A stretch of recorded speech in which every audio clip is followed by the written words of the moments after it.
Hello tanks and tankettes, welcome to one of my own replays, and today I've got this 110E5 game, which is actually slightly older. It's from patch 9.10 I think, but you know, I figured it's probably about time I put another of my own games up, because I don't seem to do that a lot these days. I don't seem to put up my own games, but that's probably because I don't actually play that much World of Tanks anymore.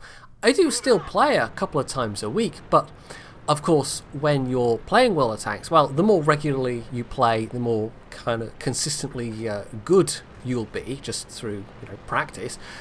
But also, you never know when you're going to get good games. You might go for like a week. Well, if you're me anyway, you might go for a week and not get a single replay worth saving, or even longer. Or you might have 4 games in a row where they're all really good and you save them. So yeah, but I do have still a bunch of archived replay files and the ability to play said files. So yes, this is a slightly older one, and it's in a very, very hipster tank that's, I mean, it's really weak. You never see this thing around on the battlefield since it got changed to HD, because it's just, who would play this?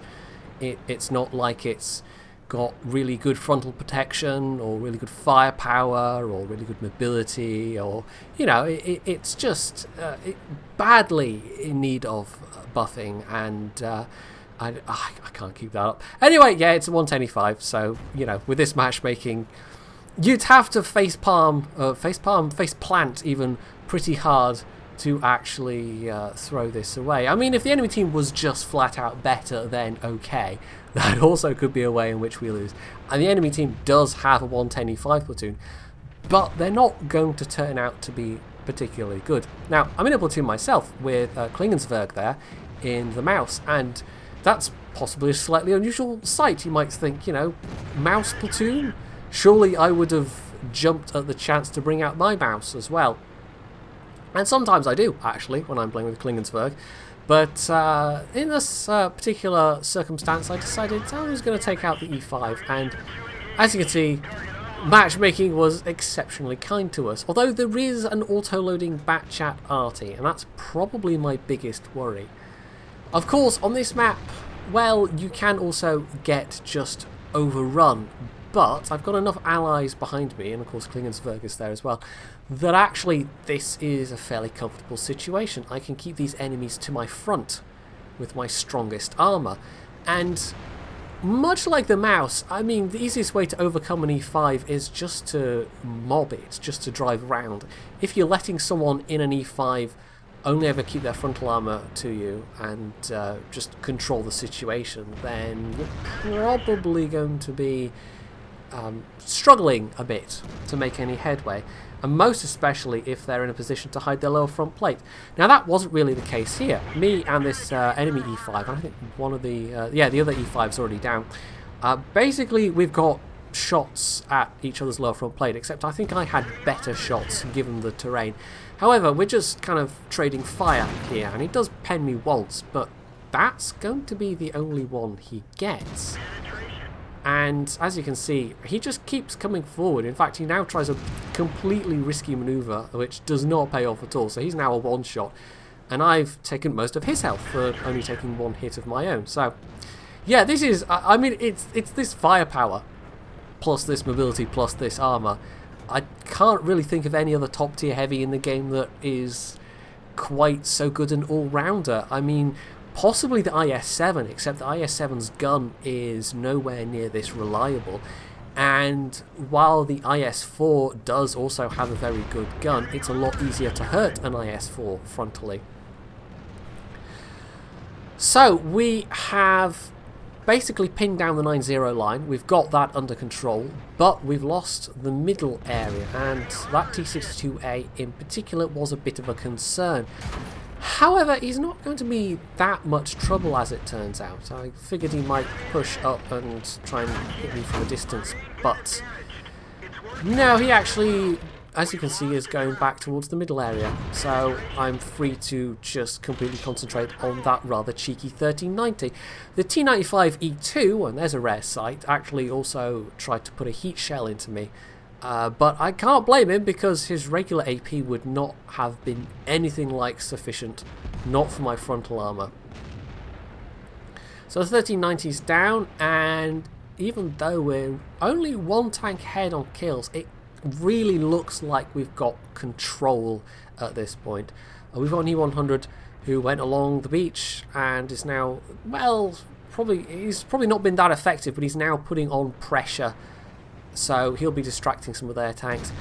Myself, Klingersberg and the ISU are just going to clear up the middle area, which is basically this KV4 who's probably feeling a little alone right now, and well, this is not really a good particular set of tanks for him to be facing. So for all his armour, yeah, he's not done very well there. And it's just a matter of closing the net around the last couple of tanks. So yeah, I think we've gotten control of this situation now. We can just mop up the enemy, and with the way the last couple of tanks are responding, I mean, their artillery is still alive. If he decided to open up his clip on me, that might be an issue, but otherwise, yeah, I've taken, what, 2 hits? So I can be pretty confident at this point.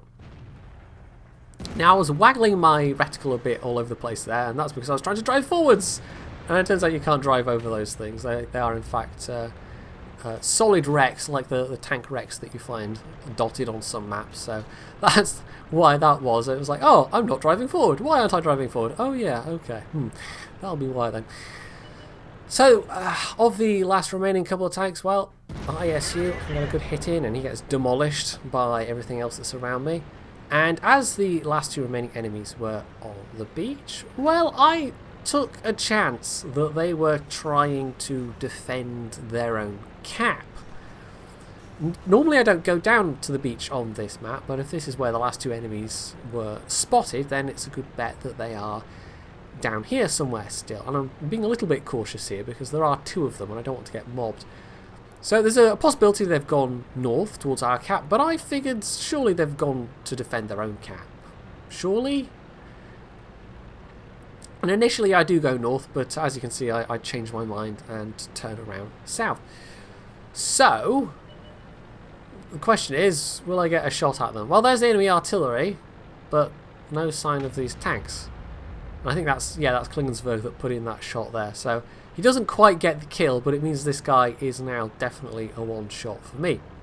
And of course, he doesn't know I'm down here, so he's going to run right into my loving embrace. Yes, come to me, little artillery, scuttle my way. There we go. Yes, that's always satisfying.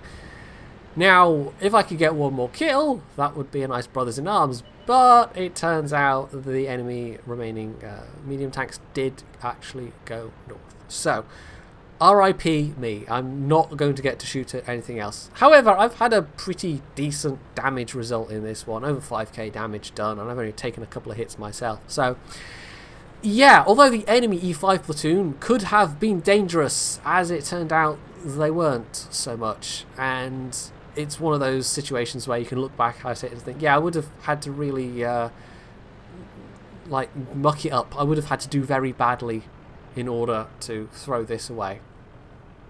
So although we did have a bit of a fight on our hands, it wasn't a complete ruffle stomp. We did lose 2/3 of our team.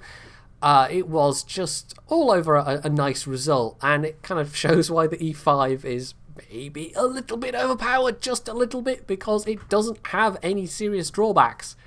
It's not like the IS-7 where you've not got a particularly great rate of fire and the gun handling's not particularly fantastic, but you've got good protection, or the other tier 10 heavy that's got exceptional gun handling, which is the FV215B, which doesn't particularly have great armor, or the Mouse, which has got really great armor but it's slow, and again the rate of fire is not particularly great.